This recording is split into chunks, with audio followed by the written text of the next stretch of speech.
Hello, welcome back to CrossTalk podcast. I'm Tomoya. Hi, I'm Andrea. We are in gift giving season, Almost, yeah. right? Almost, yes. And sales season started. Yes. Today's topic is about gift giving culture. Okay. Before we talking about this gift giving culture, let me share this news. According to a recent survey, Americans expect to spend around $1,000 on holiday gifts this year. $10,000? No, $1,000. $1,000. I was like, oh my God, that's a lot. $10,000 means 100万円. Yeah, that's a lot of money for gifts. Yeah, no, we do spend a lot though. We probably do. If you have a family with children, yeah, you probably do spend about $1,000 every year on gifts because there's some reasons. Christmas is huge for us. We don't really do osebo like you do in Japan. We do Christmas. And children typically get more than one gift. So like in Japan at Christmas, Santa brings one gift, but in America, Santa brings like 5, 6, 7, 8 gifts. So the children are very, very spoiled. And that means, of course, that the parents are spending a lot of money. Yeah. You said you have planned to spend some money. Yeah, a little bit. But like my kids are older, so I don't really buy them gifts anymore. But yeah, when they were younger, I used to buy them a gift. They get one from Santa and then one from mom and dad. So they had 2 small gifts. Wow. But yeah, like I won't spend that much. But like in America, like that $700 or that $1,000, it's not just your own family. Like typically, for example, when I lived in America, I would buy presents also for my brother and sister, if you have siblings or cousins. Also like school friends that you're friends with, like really close with. You buy presents for your friends also. So people do tend to spend a lot of money there. This year, I won't spend that much though. So you said you buy small gifts for your sons and relatives. Yeah. So you don't put it on a credit card. According to this survey, Americans even go in debt for the Christmas Definitely, gift. Definitely. No doubt about it. Yeah. I mean, Americans typically carry a lot of debt anyway, credit card debt. Oh. We are a huge consumer culture. A lot of people have credit card debt. Always, like constantly. Really? Yeah. Because we Japanese people don't do that. I know. It's really nice. And one thing I discovered, I had used my credit card a lot a few months ago. And I forgot to pay it. Oh my God. Because it's not set up for automatic deduction. I forgot to pay it by just like 2 days. Seriously, 2 days. They closed it down. I still had, I could use actually quite a bit of money on it still. I still had a lot to go before I reached my max limit. They closed it down where I couldn't use it anymore. Wow. And I was like, wow, that's actually kind of nice. Because in America, they wouldn't close it down. They'd let you keep using it and keep running that debt. But in Japan, it's like, oh, okay, they want me to pay this off before I can, incur more debt and get myself into trouble. So actually, it was kind of a nice thing. But yeah, Americans go shopping a lot. We buy a lot of things, a lot of clothing on our credit cards usually. But they can afford these. No, of course not. Oh. Of course not. That's why it's credit card debt. They can't pay it back in full. They pay a little bit back every month. Wow. So as long as you're paying something, you can still keep using your credit card. I can imagine if something went wrong. Right. It often does go wrong. So let's say, for example, you spend $500, like gomayen on your credit card. If you pay the next month, let's say you pay off $200, you still have $300 remaining. You can still keep using the card. So you still run up another $500 the next month. Then now you have $800 in debt. Okay, let's say you pay $300. Okay, so now you're down to $500. It just keeps like rolling over.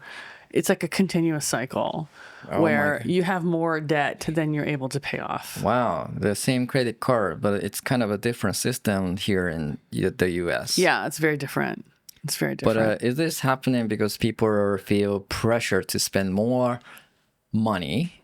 Yes. More than you can afford to pay. Yes, very much so. There is, number one, it's a greedy culture. It's people wanting more than they can afford, but also there is a lot of social pressure to buy a lot of stuff at Christmas, to be able to give your kids a lot of gifts and to be able to have a big fancy meal. So there is a lot of pressure actually to spend money at Christmas time. Yes. Wow. It sounds like a peer pressure. Yeah, but it's bigger than peer pressure because it's not just your friends, it's the whole society. Everywhere you go, there's Christmas music and there's Christmas decorations and there's sales. There's Black Friday sales and there's Christmas sales. There's sales on everything. So there's a lot of pressure from the society to buy things. That sounds kind of interesting to me. It's a culture of over consumerism, basically. And I'll tell you, like, even just on a daily basis, like, Americans have big houses typically. My family's house was not, but typically people have houses and they're full of stuff, like lots of stuff. People have lots of stuff. So when I came to Japan, I was surprised. Like, my girlfriends had like one or two pairs of jeans, and maybe they had like one or two or three maybe tunics that they wore. And they wore the same clothes like almost every day. And then I was thinking, wow, this lady doesn't own many pieces of clothing. But Americans will typically have like lots and lots and lots of clothing, like more than you need. And that's me too. Of course I do, but more than you could even wear, Wow. It's just that difference in mental mindset, the difference in culture, I guess. I sometimes wanting to buy something for myself, but have you ever regretted overspending on Christmas? For your child? Not on Christmas per se, because that's a special holiday for me. Like, as an American, Christmas has a special place in my heart.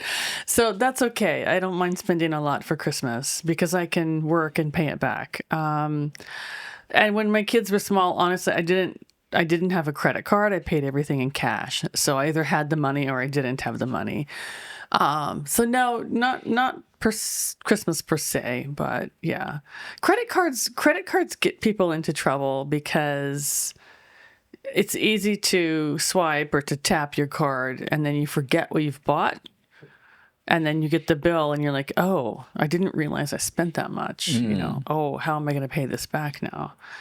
So I think that's why a lot of people get into debt, especially at Christmas, because they're buying things. They're like frenzy shopping and they forget what they've bought. They forget how much they've spent. I can't imagine how can you forget what you bought. But anyway. Well, I mean, the money amount. They don't really calculate in their mind how much they're spending. Okay. Yeah.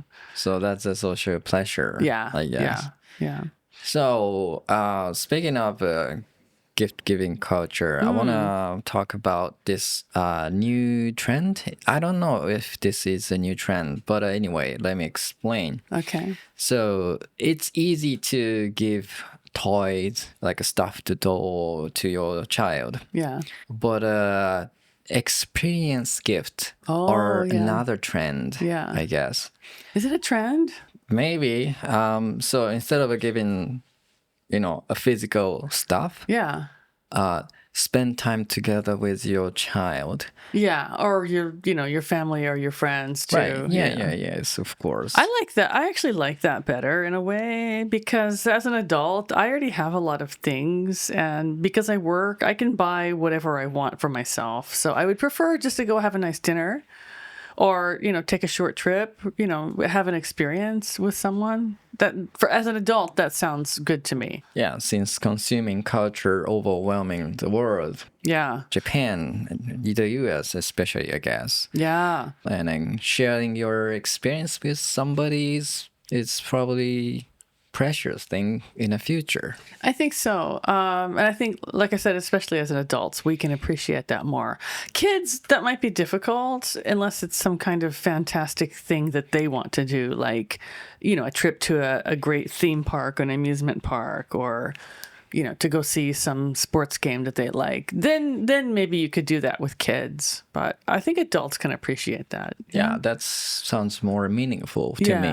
If someone was going to buy you an experience gift, what kind of experience would you like? Ooh, that's a difficult question to answer. But special dinner is one thing that I can think of. Okay, yeah, that's always nice. Yes. Yeah. Or a trip to somewhere that I never been is the one thing I really want to do for somebody, like my close friend. Yeah, that's nice.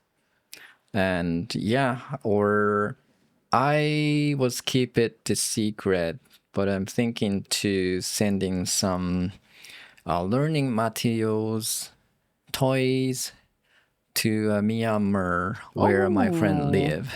That's really nice. She actually have her own school in Oh, Myanmar. that's nice. And she has a private school? Yeah, she has private school. She said that she heard gunshots sometimes in the night. Oh, that's scary. So I'm kind of thinking, what can I do for these people? Yeah. Maybe since she's running her own school, maybe I can send some learning materials. Yeah, that's nice. Some toys, anime characters based. Yeah. Would be nice. Yeah, that's a great idea. So that's, it's still physical things, but this probably important to them. I think so, actually, yeah. I was figuring how to send these items to this place, to Myanmar, but I haven't found it yet. That's actually really difficult because I have a friend from Myanmar too, an acquaintance from Myanmar, and she was trying to get some things home to her family, and she was saying it's really difficult to send anything. There's no way to send things, basically, and money especially, without it being stolen, basically. Yeah, I hope I can find out. Yeah, I want to ask you more about that, actually. I have a friend, an American friend here in Japan, and she often sends money and supplies to Cambodia and some other places in Africa. She supports a lot of education in Africa. So I could try to get some information from her on how to do that. Yeah, that'll be helpful, I think. And maybe our listeners might know how to do that. A lot of people send things overseas or, have connections somehow. So. Yeah. I should really work on that, since I started talking about this. Yeah, now you have to, right? Everyone's listening, so now we have to hold you to your word. I'll help you, though. Thank you. Let me ask you one question. Okay. Do you prefer giving or receiving gift? Ooh, honestly, I like both. But I really like giving a little bit more, maybe. Oh. Because I like to make people happy. Yes. And also, I like to choose something while I'm thinking about the individual person. So that's always fun to think, okay, so-and-so would like this thing, so I'm going to buy this for her or him, right? Right. So I don't think they listen, but I have, my friend, I have a friend from India who's here in Japan with me and with us. And whenever she and I get together, which is not that often because she's busy and I'm busy, but we always give each other a small gift. Usually a set of earrings or some nice chocolates, something like that. So I like shopping for people like that. You know that they'll be happy and appreciative whatever you choose. Yeah, of course. Yeah. I used to think of course, I would prefer receiving gifts more. But start changing since I get older. You like giving better? Oh, I feel like I should give it more to people around me. It's nice to show respect to people around me. Yeah, it's nice to just make people happy. Yes. Especially people who worked with me in a project. Can you list up a present that you have appreciate the most? Oh, something that I've appreciated the most? Yeah. Can I say it on the podcast? What is that? The socks you gave me last winter. Because I have really cold feet in the winter. My feet are always cold and I always complain I'm freezing. And so you bought me 2 pairs of really expensive socks that are super, super nice and very warm. So I thought was really, really thoughtful. More than the cost. I know they were expensive, but more than the cost, I just thought it was a really thoughtful gift. And also, we have a mutual friend, a woman we both know who sometimes stops by with food. Not often, but sometimes she'll stop by and she'll say, I made this food. I thought you might want to eat something. So like stuff like that. That's really thoughtful. Handmade is wonderful. Thoughtful is really wonderful. Things like that are really the best. Yeah. I gave her a pair of professional socks. Yeah. 2 pairs. 2 pairs. 2 pairs. It's an expedition model. Okay. Even though I'm not going on any expedition, I'm literally just walking from my car to here. Yeah. So expedition means 遠征 or どこも行かないのに I'm just going to work every day. 探検. Yeah. So these pair of socks are for explorer. Yeah. Like mountain explorers, like yeah, hiking like in the wilderness. Yeah. Not just regular mountain, very high mountain. Okay. That's not me, but Yeah, but I gave her these really thick socks. they're really nice. They're very nice. Yeah, you can't believe how thick are these. No, like it's difficult to put my shoes on. Like they're that thick. Yeah, so They're very nice. Yeah. Things like that. That was a great gift. expedition. So you got new words. Yeah, expedition. And I got new socks. Yes. What's the best gift you've ever gotten? Oh, you ask me that. Of course I'm going to ask you. The best gift that I appreciate. It doesn't have to be I don't give you that many gifts. It doesn't have to be something. It can be from someone else. Be honest. Be honest. You know what? It's not a gift. I ran marathon this year, November. And I got support from volunteer. That's a special support, and I appreciate it the most. So these are the present. Okay, kind of a gift. Yeah, Yeah, kind of a gift of support. Yes. It's kind of cheesy, but it's true. Okay, well, that's okay. It can be cheesy. Okay, we hope you enjoy this episode. Okay, and as always, we'd love to hear your thoughts on today's topic, especially what is the best gift you've ever received? Please let us know. What's your favorite gift? And what do you think about Japanese gift-giving culture for those who are listening from outside of Japan? Ooh, okay. From outside of Japan. Okay. Please do share your answers and comments with us on Instagram or in the Spotify comments or on YouTube. We'd like to hear from you. Give us your best and your worst stories about gifts. And we're always looking for new episode ideas. What would you like to hear us talk about next? Okay, and one more announcement. As you know, we've already started live streaming every Thursday evening at 6 p.m. Japan time, and we will be doing that again. So please feel free to join us on YouTube Live. Okay, that's all for this episode. But don't forget to catch our next one. All right, this is CrossTalk signing off, bringing you English your way every week. Keep listening and keep shining. Bye.